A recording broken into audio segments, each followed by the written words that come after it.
નમસ્કાર મિત્રો, હું છું ગોપાલ ઇટાલિયા. આજે હું તમને એક મહત્વની માહિતી આપવા માટે આવ્યો છું. મારા હાથમાં ગુજરાત રાજ્યના વિકાસ કમિશનરની કચેરી દ્વારા કરવામાં આવેલા હુકમનો કાગળ છે.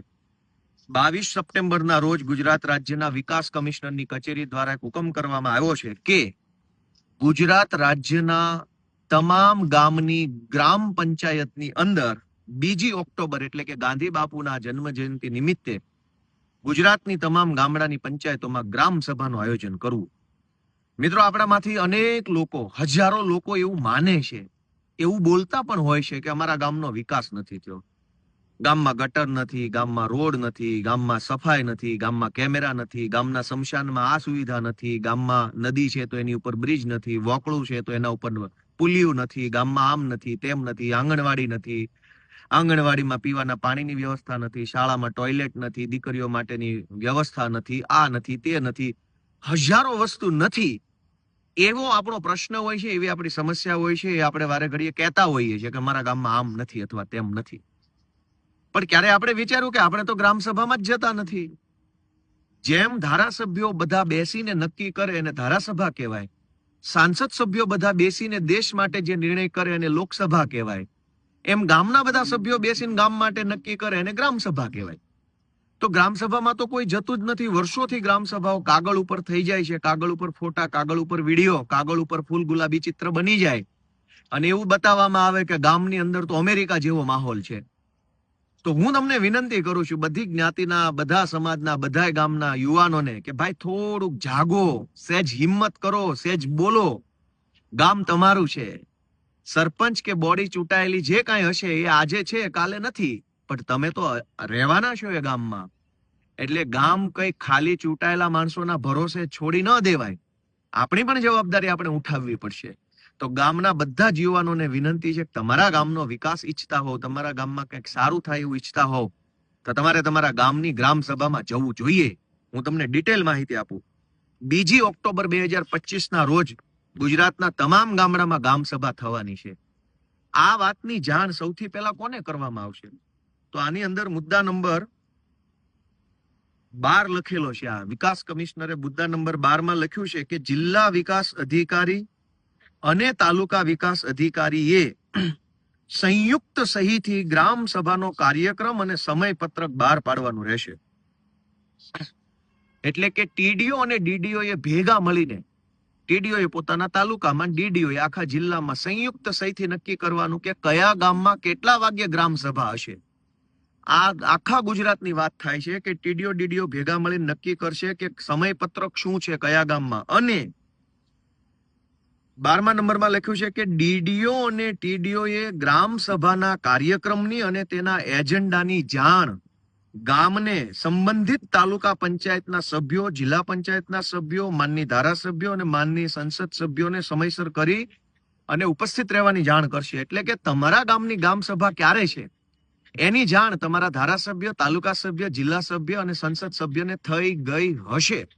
આજે જ્યારે હું આ વિડીયોના માધ્યમથી બોલું છું ત્યારે ઓલરેડી ધારાસભ્યોને, સાંસદ સભ્યોને, તાલુકા પંચાયત સભ્યો અને જિલ્લા પંચાયતના સભ્યોને જાણ છે કે તમારા ગામની ગ્રામ સભા ક્યારે છે. એટલે હું તમને બધાને, ગુજરાતના યુવાનોને વિનંતી કરું છું કે તમારા મત વિસ્તારના તાલુકા પંચાયતના સભ્ય અને જિલ્લા પંચાયતના સભ્યને રૂબરૂ મળો, કેમ કે એ આજુબાજુના ગામમાં જ હોય.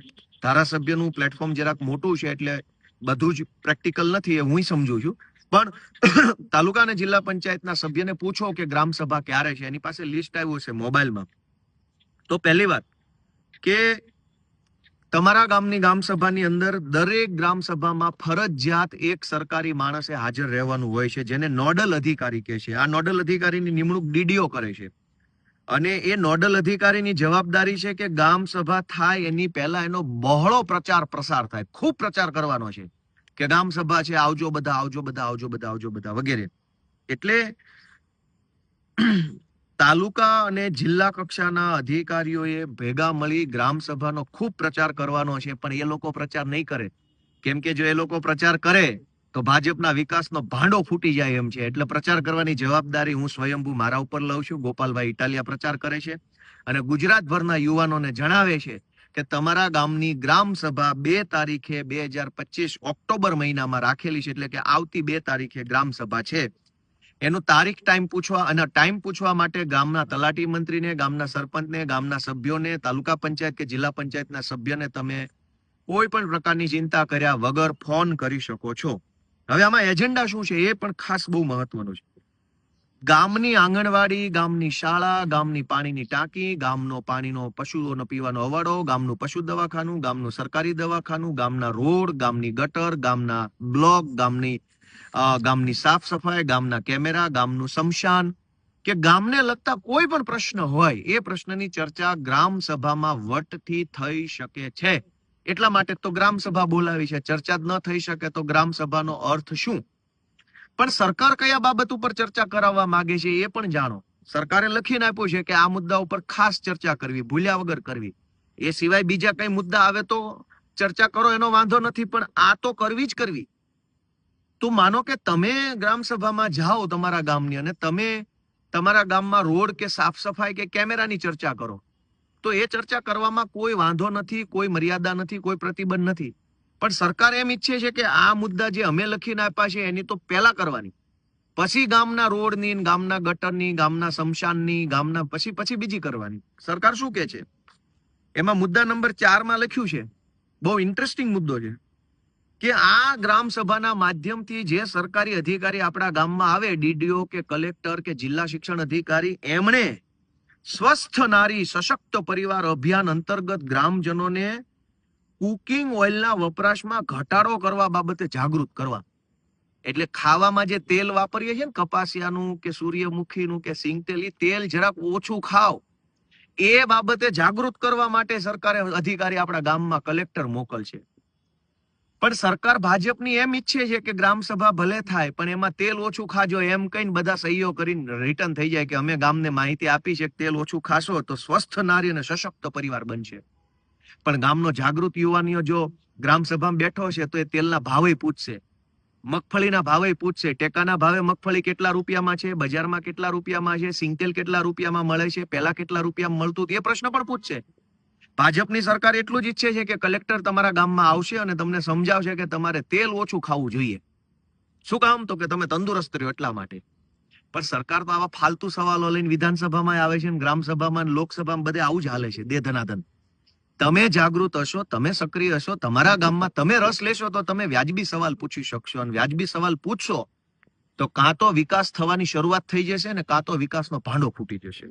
બીજું સરકારે શું કીધું છે? 5મા નંબરનો મુદ્દો છે કે ગામના સર્વાંગી વિકાસ માટે બાળ અથવા બાલિકા સભા કરવી. એટલે કે નાના નાના બાળકોની સભા કરવી અને એને વિકાસ સમજાવવાનો છે. 5મા નંબરના મુદ્દામાં લખ્યું, ગામના સર્વાંગી વિકાસ માટે સમાવેશી અને સહભાગી આયોજન સુનિશ્ચિત કરવા માટે ગ્રામ સભા પહેલા ઓછામાં ઓછા 4-5 દિવસ પહેલા બાળ અને બાલિકા સભા અને મહિલા સભાનું આયોજન કરવું. એટલે ગામના નાના નાના છોકરાઓ હોય, જ્યાં 7-8 વર્ષના, 5-7 વર્ષના, અને બાલિકાઓ જે દીકરીઓ હોય, એને બેસીને સરકારી જિલ્લા કક્ષાનો અધિકારી ગામના વિકાસનો એજન્ડા સમજાવશે કે મારા વાલા છોકરાઓ, દીકરીઓ, નાની નાના દીકરાઓ, તમે બધું ભણતર ગણતર મેલો પડતું ના જુઓ. તો સરકાર આવા હાસ્યાસ્પદ એજન્ડાઓ લઈને આવી છે ગ્રામ સભા માટે. પણ તમે તમારા ગામની ગ્રામ સભામાં હાજર રહેશો તો તમે યોગ્ય અને જરૂરી મુદ્દા પર તમે પ્રશ્ન પૂછી શકશો. તમે નહીં હોવ તો સરકારનો માણસ બાળ સભા, બાલિકા સભા આવું બધું કરીને દીકરીઓને ચોકલેટો વેચીને છોકરાઓને ફોટા પડાવીને ભાગી જશે. બીજું 6 નંબરનો મુદ્દો છે કે સરકારી માણસ જે ગ્રામ સભામાં આવશે, સરપંચ, તલાટી મંત્રી અને સરકારી જિલ્લામાંથી એક માણસ આવશે, ત્રણેય ભેગા મળીને ગામને સમજાવવાનું છે કે ભાઈ ગુજરાતમાં બાળ લગ્ન પ્રતિબંધક અધિનિયમ છે, એટલે 18 વર્ષથી ઓછી ઉંમરની દીકરી અને 21 વર્ષથી ઓછી ઉંમરના દીકરાના લગ્ન ન કરવા. આવું ગામને સમજાવવા આવશે. આખા ગુજરાતની ગ્રામ સભામાં એજન્ડા સરકારે શું આપ્યો છે? તેલ ઓછું ખાવું, દીકરી, નાના નાના બાળકોને ગામનો વિકાસ સમજાવો, 21 વર્ષથી ઓછી ઉંમરનો છોકરો અને 18 વર્ષથી ઓછી ઉંમરની છોકરીએ લગ્ન ન કરવા. આવું બધું સમજાવવામાં આવશે ગ્રામ સભામાં. તો ભાઈ ગામની વાત ક્યારે કરશો? ગામમાં પાણી નથી પીવાનું, કોઈ ગામમાં બ્લોક નથી, કોઈ ગામમાં ગટર નથી, કોઈ ગામમાં સફાઈ નથી. એનું તો આમાં કઈ લખ્યું જ નથી. શું કામ નથી લખ્યું? કેમ કે ભાજપની સરકારને ખબર છે કે ગામના કેટલાક આગેવાનો મળી, કેટલાક ભાજપ વાળા મળીને ગુપ્ત રીતે આ સભા ઓન પેપર કરી નાખશે અને બધું કહેશે કે અમારા ગામમાં અમે સમજાઈ દીધું છે. પણ તમારા જેવો યુવાન જો ગામની ગામ સભામાં જઈને બેઠો હશે ને તો એને પૂછવું જોઈએ કે ભાઈ 18 વર્ષથી ઓછી ઉંમરની દીકરીના લગ્ન ન કરવા, એવું તમારે અમને સમજાવવાની જરૂર નથી. તમે અમને એનો જવાબ આપો કે અમારી દીકરીઓને કોઈ લુખ્ખા લફંગા છેડતી કરે અથવા ભગાડી જાય અથવા એને ફોસલાવીને લઈ જાય ત્યારે કેમ તમારી પોલીસ કે તમારી ભાજપની સરકાર અમને મદદ નથી કરતી? એ એજન્ડા લાવો ને આમાં. લગ્ન કરશે નહીં કરે એ તો મા બાપને ખબર જ છે બધી, પણ કોઈની બેન દીકરી, ગરીબની બેન દીકરી ઉપર લફંગાઓ નજર બગાડે અને એની સાથે ખોટું કામ કરે ત્યારે શું કરવાનું એ નથી આમાં લખ્યું. આમાં એટલું જ લખ્યું છે કે સરકારી માણસો એ ગામમાં જઈ અને ગામને સમજાવવાનું છે કે 18 વર્ષથી ઓછી દીકરીના લગ્ન ન કરવા. બીજું કે આ બધા જ એજન્ડા સરકારે મોકલેલા છે. આમાં જો લખેલું છે બીજા નંબરના પોઈન્ટ ઉપર કે એક આદિવાસી વિસ્તારોની ગ્રામ પંચાયત માટે અલગથી મુદ્દા નંબર 18 છે PESA, provision of the panchayat extension to the scheduled areas. આદિવાસી વિસ્તારોની જે ગ્રામ પંચાયતો છે એ ગ્રામ પંચાયતની ગ્રામ સભામાં હાજર રહીને સરપંચ, તલાટી, મંત્રી અને જિલ્લામાંથી આવેલા નોડલ અધિકારીએ અનુસૂચિત વિસ્તારની ગ્રામ સભામાં પેસા અંગેની જાણકારી આપવાની છે અને જાણકારી અંગે અગાઉથી તલાટી કમ મંત્રીએ પણ માસિક મીટિંગમાં માહિતગાર કરવાના છે. એટલે તમામ આદિવાસી વિસ્તારની ગ્રામ સભામાં પેસાની માહિતી ગામજનોને વિસ્તારથી આપવાની છે એવું પણ આમાં લખ્યું છે એજન્ડા તરીકે. બીજું કે મહિલા અને બાળ વિકાસની નવી પહેલ તરીકે રચાયેલ બાલિકા પંચાયતના સભ્યોને હાજર રાખી ગ્રામ સભાની કામગીરી નિહાળે અને જરૂરી મંતવ્યો મેળવવાની કાર્યવાહી કરવાની રહેશે. 17 નંબરનો મુદ્દો હું વાંચી સંભળાવું છું જે મહત્વનો છે. ગ્રામ સભામાં ઉપસ્થિત થતા પ્રશ્નોની માહિતી જિલ્લાના સંબંધિત અધિકારી શ્રીઓને મોકલી આપવા અને પ્રશ્ન અંગે શું કાર્યવાહી થાય છે તે અંગે સરપંચ શ્રીને જવાબ આપે એવી વ્યવસ્થા કરવાની છે. આ બહુ મહત્વનો મુદ્દો છે 17 નંબરનો. ધારો કે ગ્રામ સભામાં એવો પ્રશ્ન ઉપસ્થિત થયો કે આપણા ગામના સ્મશાનની ફરતે દિવાલ નથી, અથવા એવો પ્રશ્ન ગામમાં ઉપસ્થિત થયો કે આપણા ગામની પાણીની ટાંકી જર્જરિત છે, અથવા એવો પ્રશ્ન ઉપસ્થિત થયો કે આપણા ગામની આટલી બજારોની અંદર સીસી રોડ અથવા પેવર બ્લોક નથી. આ પ્રશ્ન ઉપસ્થિત થાય તો એનો જવાબ સરપંચે આપવાનો છે અને સરપંચને કોણ જવાબ આપશે? જે તે વિભાગનો જિલ્લા કક્ષાનો અધિકારી જવાબ આપશે. એવું આ રાજ્ય સરકારના અધિકારી છે એ વિકાસ કમિશનરે આ લખીને આપેલું છે. ધારાસભ્ય તરીકે મને જાણ કરવામાં આવી છે, પણ પછી પબ્લિકને કોઈ જાણ નથી કરતું. પણ હું તો જનતાનો માણસ છું. વિસાવદરની જનતાએ મને ગુજરાતને જાગૃત કરવાની જવાબદારી સોંપી છે, એટલે હું તમને બધાને જાગૃત કરું છું. મારા હાથમાં કાગળ આવ્યું તો મેં તમને બધાને કહી દીધું, જેથી કરીને બંધ મુઠ્ઠી ના રહે. આગળ કે 21 નંબરનો મુદ્દો છે કે ગ્રામ સભાનો પ્રચાર અને પ્રસાર બહોળા પ્રમાણમાં થાય અને સફળતાપૂર્વક ગ્રામ સભાનું આયોજન થાય અને ગ્રામ સભાના ઉદ્દેશ્યો સિદ્ધ થાય તે બાબતે આપની કક્ષાએથી, આપની એટલે કોની? કલેક્ટર, ડીડીઓ અને ટીડીઓની કક્ષાએથી જરૂરી સૂચના અને પરિપત્રો કરી ગામ સભાને વધુ શક્તિશાળી બનાવવાની દિશામાં સહયોગ કરવો. પણ કોઈને કહેવામાં નથી આવતું. દોસ્તો, તમારા ગામની ગ્રામ સભામાં તમારે હાજરી આપવી ખૂબ જરૂરી છે.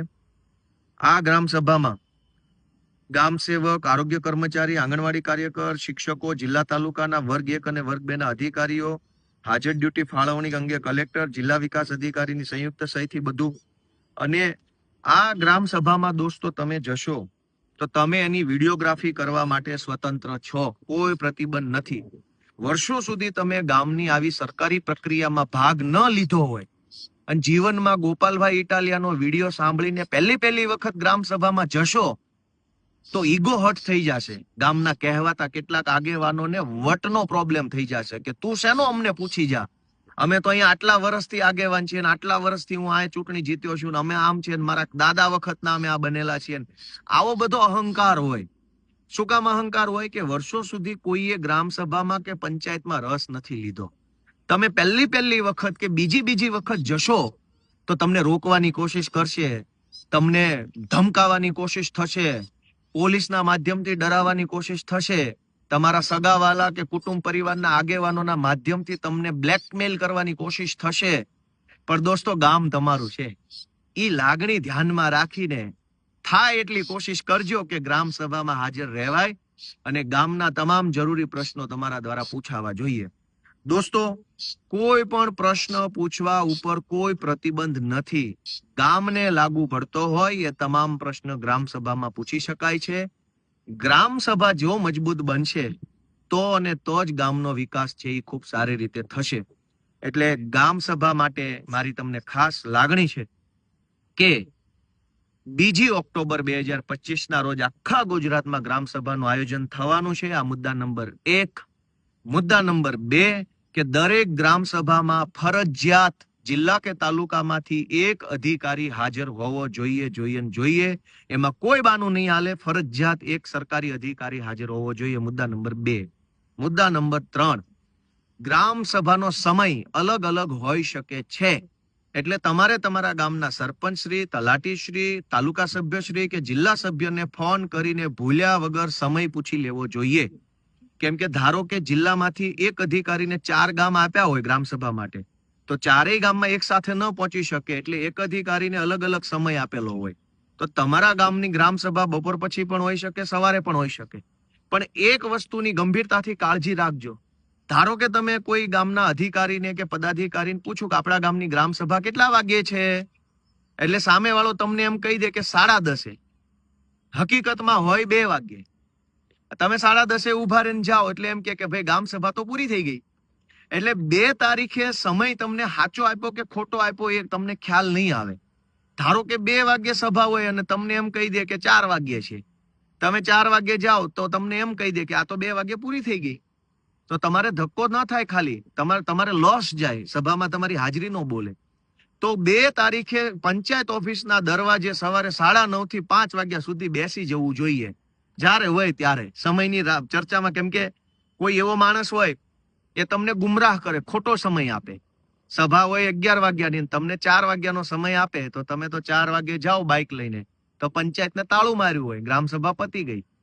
આવું ન થાય એટલા માટે મારું બધાને સૂચન છે કે પૂછવા ખાતર પૂછી લેજો સમય, પણ પહોંચી જવાનું સવારે 9:30 અને સાંજના 5 વાગ્યા સુધી પંચાયત ઓફિસના દરવાજો છોડવાનો નહીં. જ્યારે બધા આવે ત્યારે ગ્રામ સભા ચાલુ. ગ્રામ સભામાં કોઈ પણ પ્રશ્ન લેખિતમાં કે મૌખિકમાં પૂછી શકાય છે. એની નોંધ ફરજિયાત કરવી જરૂરી છે. પહેલી વખત તમે બોલશો એટલે તમને ડરાવવાની ભરપૂર કોશિશ થશે. પણ મારા વાલા મિત્રો, યુવાનો, હિંમત કરજો, ડરતા નહીં, પાછા પડતા નહીં. આ રાજ્ય, આ ગામ, આ બધું આપણું છે. એને જાળવવું એ આપણી જવાબદારી છે. ગુલામીમાંથી મુક્ત થવા માટેનો રસ્તો 2 ઓક્ટોબરની ગ્રામ સભા છે. જજો જરૂર. તમે નહીં બોલો તો કોઈ નેતા છે એ આપણો વિકાસ નહીં કરી શકે. એટલે આપણા વિકાસ માટે આપણે બધાએ બોલવું પડશે. હું તમને જાગૃત કરવાનું કામ કરું છું. મારું કામ યોગ્ય લાગ્યું હોય તો આ વિડીયો કરોડો લોકો સુધી પહોંચાડી દો. અને 2 ઓક્ટોબરમાં આખા ગુજરાતમાં જબરજસ્ત ગ્રામ સભાઓ થાય એના માટેનું આયોજન કરો. તમારા ગામના જે કાંઈ પ્રશ્નો હશે એ ગ્રામ સભામાં મૂકશો તો એનો લાંબા ગાળે સારો રસ્તો નીકળશે. મારી પાસે એક ફાઇલ છે, ગ્રામ સભાના નિયમો 2009. તમે ગૂગલમાં ક્યાંક સર્ચ કરજો, ગ્રામ સભાના નિયમો 2009. ગ્રામ સભા કેવી રીતે કરવી, એમાં શું કરવું, શું ન કરવું, કેમ કરવું, કેવી રીતે, એના એક નિયમો બનેલા. મારી પાસે વોટ્સએપમાં PDF તો છે જ, પણ હવે હું એના ફોટા સ્ક્રીનશોટ પાડી અને મારા ફેસબુક ઉપર અપલોડ કરીશ અલગથી, અથવા તો ગૂગલ ડ્રાઈવ બનાવીને એની લિંક તમને બધાને હું સર્ક્યુલેટ કરીશ. આ છે એ ગ્રામ સભા યોજવા માટેનો હુકમ છે. પણ ગ્રામ સભા કેવી રીતે કામ કરશે એના નિયમો 2009માં બનેલા છે. એ નિયમો પણ હું તમારા સુધી પહોંચાડીશ. તમે આ વિડીયો કરોડો લોકો સુધી પહોંચાડો. ગામની બધી જ્ઞાતિના યુવાનો ભેગા મળી અને આ વખતે ગ્રામ સભામાં મજબૂત રજૂઆત કરવાનો આયોજન તમે બનાવો. તમામ જ્ઞાતિના 10 જુવાનીઓ પોતાના ખંભા ઉપર જવાબદારી લઈ લે કે મારા ગામની ગ્રામ સભામાં હું જઈશ અને હું પ્રશ્ન પૂછીશ ને મારા ગામમાં કેટલો ખર્ચો થયો, કેટલી ગ્રાન્ટ આવી, કયા વિગતે કોના કેટલા બિલ ચૂકવ્યા, બધું પૂછી શકો. અને એને તમને બતાવવાનું હોય સામે ચાલીને, ગ્રામ સભામાં 1 વર્ષમાં કેટલા પૈસા આવ્યા, કેટલો ખર્ચો થયો, કયા કામ પાછળ કેટલો ખર્ચો થયો, એ ખર્ચો કર્યો તો એમાં કઈ કઈ કંપનીઓ, કઈ એજન્સીને. ધારો કે ગ્રામ પંચાયતમાં તમે ગ્રામ સભામાં ગયા, તમે પૂછ્યું કે આવક કેટલી થઈ, તો તો પંચાયત એમ કહી દે કે 25 લાખની આવક, ખર્ચો કેટલો તો એમ કહી દે કે 18 લાખનો ખર્ચો. તો તમે એ પણ જાણી શકો કે ખર્ચો થયો તો રેતી કેટલાની આવી, રેતી કોની પાસેથી લીધી, લાઇટનો લેમ્પ આવ્યો તો લેમ્પ કોની પાસેથી લીધો, કઈ કઈ એજન્સી કઈ દુકાન પાસેથી લીધો, તગારા ખરીદ્યા તો તગારા કોની પાસેથી લીધા, તમે ગામમાં સાવરણા ખરીદ્યા, ઝાડુ તો ઝાડુ કઈ દુકાનેથી લીધા, કેટલા રૂપિયાનું એક ઝાડુ લીધું, એ બિલ પણ જોવા માંગી શકો. ત્યાં સુધીની વસ્તુ છે. એટલે ગ્રામ સભા એક ખૂબ સારી વ્યવસ્થા છે. જો તમે એમાં રસ લેશો તો તમે તમારા ગામની ગ્રામ સભામાં નહીં જાઓ તો કાગળ ઉપર આ જે એજન્ડા ભાજપે લખીને આપ્યા છે કે ભાઈ તેલ ઓછું ખાવું, ખાવામાં તેલનો વપરાશ થોડો ઘટાડવો, દીકરીઓના લગ્ન 21 વર્ષ સુધી ન કરવા, બાળકા નાના નાના બાળકોને ગામનો વિકાસ સમજાવો, આ બધું કાગળ ઉપર લખી મસ્ત ચિત્ર બનાવી કે ગુજરાતમાં તો કેનેડા કરતા તે સારી વ્યવસ્થા ગામડાઓમાં છે, આવું લખીને બધા અધિકારી જતા રહેશે, એકાબીજાની પીઠ થાબડશે, ટીડીઓ ડીડીઓને વાહ કરશે, ડીડીઓ ટીડીઓને વાહ કરશે, થઈ ગયો ગામનો વિકાસ. ખરા અર્થમાં ગામનો વિકાસ કરવો હોય તો 2 ઓક્ટોબર તમારા ગામમાં સવારે 9:30 થી સાંજના 5 વાગ્યા સુધી ગ્રામ પંચાયતનો ડેલો, એનો ગેટ છોડતા નહીં, તો તમારા ગામનો વિકાસ થશે. ભગવાન આપણને ખૂબ શક્તિ આપે. આ નવલા નવરાત્રીમાં માતાજીને પ્રાર્થના કરીએ કે આપણા ગામની ગ્રામ સભાના માધ્યમથી ગામનો વિકાસ થાય. જય મા અંબે.